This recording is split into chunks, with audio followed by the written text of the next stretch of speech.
During that particularly long and lonely night, when the outside world seemed to be shrouded in darkness, the soft glow of the lamp by my side provided the only solace.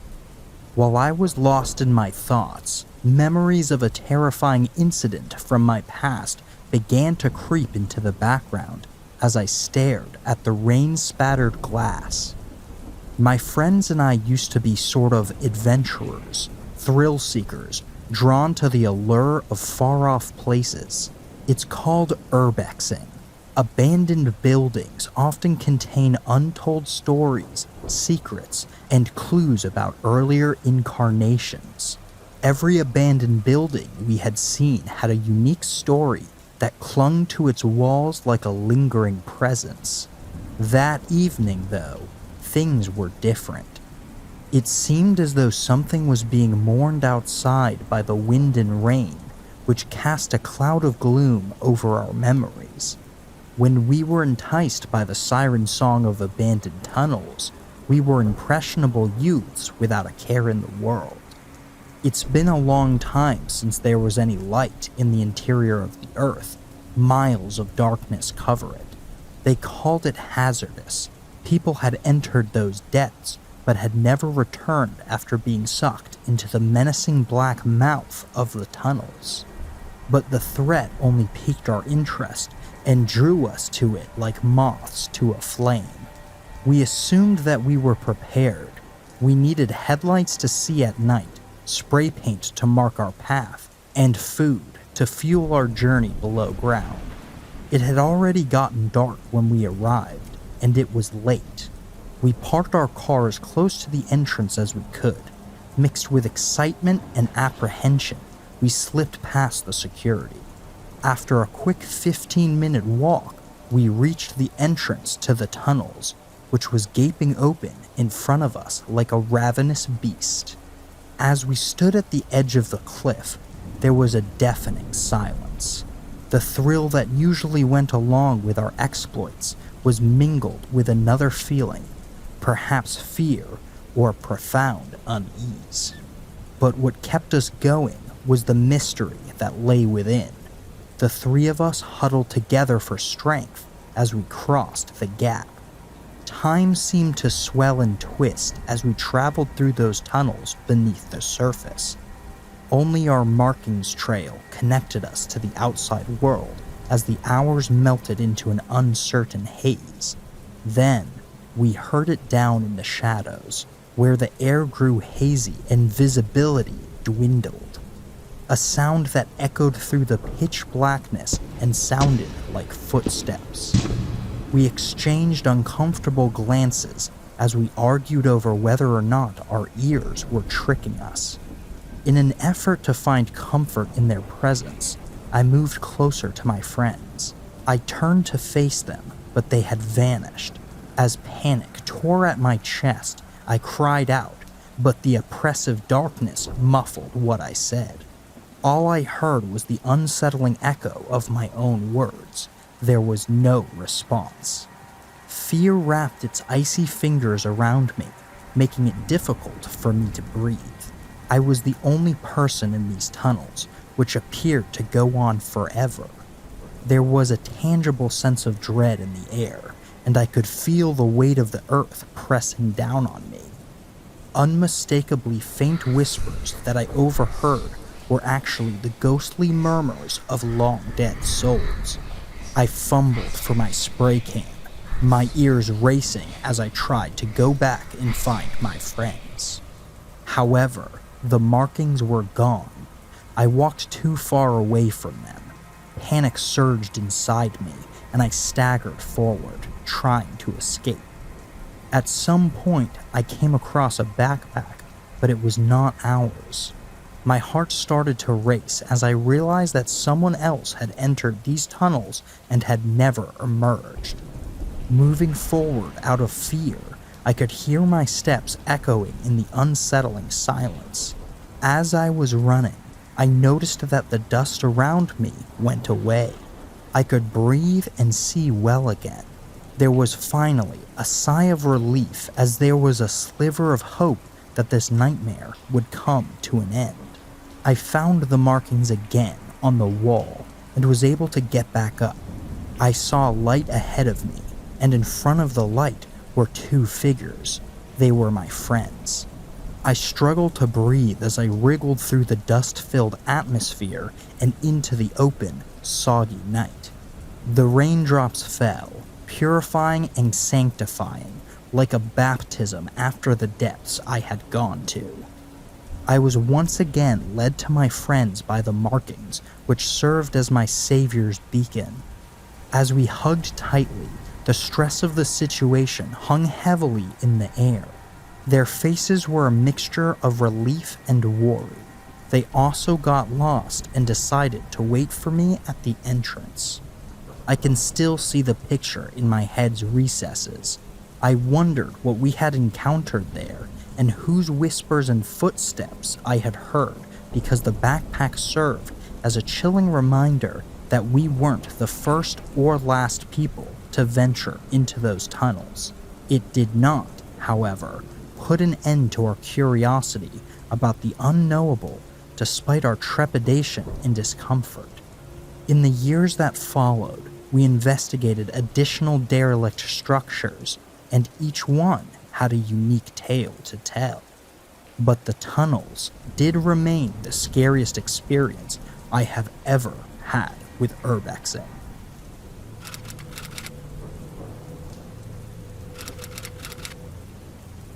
It was one of those rainy Sunday evenings where the raindrops tapped persistently on the windows. I was trying to find something entertaining to watch on TV while curled up on the couch with a warm blanket. The soothing, melancholy sound of rain on the rooftop was present. I was startled out of my reverie when the doorbell abruptly jarred the calm environment. Looking through the peephole, I noticed a figure standing on my porch with a hood covering most of their face. Who could it be on a day like this? I felt uneasy, but I rationalized that it was probably just someone looking for cover from the rain. A cautious greeting hung on my lips as I hesitantly opened the door. Although the man's face was obscured by the hood, I could feel his eyes on me. I hesitated, a mix of sympathy and apprehension stirring within me as he asked, "It's cold and raining. Could I spend the night here?" His voice trembled a little as he spoke. I didn't know this person at all, and allowing a stranger into my house wasn't something I did lightly. I politely declined and stated that I was unable to allow him entry. I quickly shut the door with a nod, hoping to put the situation to rest. But when I peered through the peephole again, I saw the man still standing there with his head bowed and his hood pulled low. My heart beat quickly. I was irritated and afraid at the same time, so I yelled at him firmly to leave before I dialed 911, demanding to know what he was doing and why he wouldn't leave. He did not, however, budge from his position and ignored my request. My mind began to feel a tinge of panic, and as my eyes became fixated on the mysterious figure, I called the police. It appeared as though the rain outside was reflecting the tension in the room by pouring even harder. I drew the curtain shut with trembling hands, hoping to hide from the stranger's unsettling gaze. I glanced out of a window upstairs in an effort to spot him in the distance. He was gone, much to my relief. Perhaps too quickly, I sighed. A little while later, the flashing lights of a police car lit up in my front yard. The officers' professional demeanor concealed their faces as I described the peculiar encounter to them. They gave me the reassurance that they would keep an eye out and asked me to call if the man came back. I was able to maintain some semblance of composure because they had promised to be there. I went outside to smoke a cigarette in an effort to calm my frayed nerves. As I sat back down on the couch, the minutes passed, and I started to feel as though I was being watched again. My hair stood on end because it felt as though someone had imprinted their gaze on my skin. The back door latch then made a soft, hardly audible creaking noise, which completely stopped me in my tracks. I realized I had left the door unlocked after my cigarette break, and a chilly shiver shivered down my spine. I felt a surge of panic, and my instincts took over. My hasty heartbeat could be heard in every step as I sprinted up the stairs. My knuckles were white with tension as I held a baseball bat in my room. For what seemed like an eternity, I held my breath. The fact that the minutes dragged on is proof of the adrenaline pumping through my body. However, the anticipated attack never materialized. I made the decision to face the situation despite having trembling limbs. As I walked down the stairs, my stomach was grumbling with fear as my heart was thumping in my ears. I entered the kitchen and the back door was still open. But then, the scene that met me was one straight out of my worst nightmares. The intruder, the hooded man, stood in my living room, waving a knife that he had most likely stolen from my kitchen. With a manic intensity gleaming inside of them, his eyes were fixed on mine. It was chillingly obvious that his intentions were anything but good. He lunged at me. The blade glinted menacingly in the dim light as the air seemed to thicken. My survival instincts kicked in and propelled me into action. We fought, and it was a fierce struggle. I was able to escape my home onto the sodden road because adrenaline gave me the strength I didn't know I had. I was afraid of what I might see if I dared to look behind me. Even though I was soaked to the bone, I continued running until I came to the hospitable light of a 24-hour convenience store.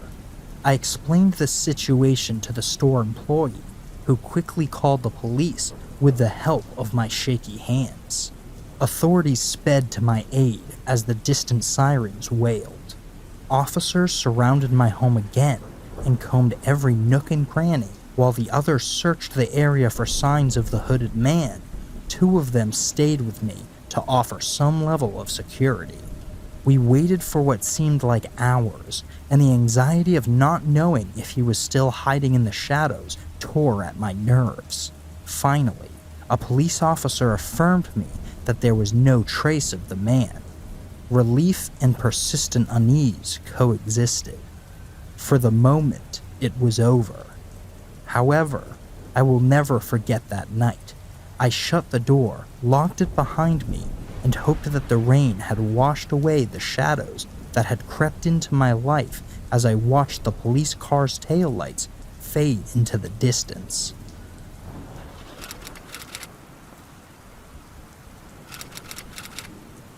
My wife and I decided to escape the city's bustle and go to a serene forest for a leisurely picnic on a seemingly ordinary day.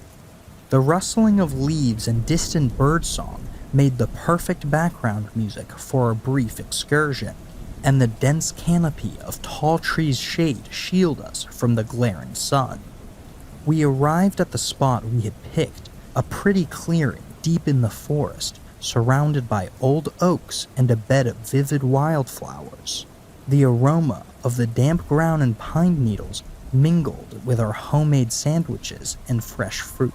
We settled in for what we hoped would be a quiet day in the woods after my wife, Emily, spread out the checkered blanket. A drizzle turned into a light rain that started to lightly pitter-patter on the leaves above. With a chuckle, we decided the rain wouldn't ruin our picnic. We huddled under the umbrella in an effort to shield our food and ourselves from the restless downpour as the drizzle turned into a steady rain and our laughter stopped. As the rain got heavier, time moved slowly and our sandwiches sank. Emily's smile began to fade and a disappointed expression took its place. Clearly, the unpredictable weather had ruined our picnic. I saw something as we were getting ready to leave and pack up. I caught a glimpse of a figure standing at the edge of the clearing through the rain curtain. I spotted a man with a thin build and ragged clothing that stuck to his trim frame, which sent a shiver down my spine. His eyes appeared haunted, as if he had witnessed things that were beyond human comprehension, and his hair was a tangle of matted strands. He did not flinch as he continued to look at us. Do you see that man over there? I nudged Emily while maintaining a low voice. As she whirled around to face me and gasped, she reached out to take my hand. Why is he out there in this weather? And who is he? A knot of unease began to form in my stomach as I shook my head. I'm not sure why, but he just seems unsettling to me. He slowly drew nearer to us, his steps quiet on the muddy ground. As he drew near, I saw he was staring intently at the scant amount of food we had spread out. I tightened my hold on Emily's hand as a chill spread through me. My voice quivering, I yelped, Hey! Do you need help? He curled his lips into a strange grin that showed his misshapen, discolored teeth. He remained silent, and he kept staring at the fruit and sandwiches as if they had some sort of all-pervading power over him. We should just pack up and leave right away, Emily said, tugging at my arm. My heart was racing as I nodded in agreement. We gathered our things quickly because the man's presence made us uncomfortable. I stole a final look at him as we started to move backwards. The moment he turned away from the food and toward us, I noticed something. To return to the car, we hurried through the forest while drenched in rain and driven by fear. The pounding of our hearts seemed to blend with the sounds of the rain and rustling leaves. We didn't stop until we were in our car, at which point the dread gave way to relief. Before I turned the key and started the engine, I got into the car and took one last look at the forest. They were standing at the edge of the tree line when he finally arrived, his haunting eyes piercing the rain and the night. He had been glaring at us and our food with a grin that was both hungry and menacing, and I trembled as I remembered that. The rain continued to fall as we drove away, and I couldn't get rid of the impression that we had only just avoided something truly evil. Once we were secure in our home, our hearts could calm down and we were able to fully comprehend what had occurred. Over the ensuing weeks, the memory of that encounter grew less vivid. Emily and I were equally frightened and fascinated as we told our friends and family the story. I was reading the neighborhood newspaper one evening, and I noticed the headline, "Mysterious Man Found Dead in Forest." A news report about the body's discovery mentioned the forest where we had our picnic. When the man was identified, I recognized the uncanny, familiar face from the picture, which sent a chill down my spine. This was the same man who had interrupted our picnic and scared us so much. His demise was attributed to exposure, malnutrition, the environment, as well as his own difficult circumstances. Our current terror suddenly gave way to a profound sadness at that precise moment. The man wasn't bad. Rather, he was a defenseless survivor in the harsh wilderness.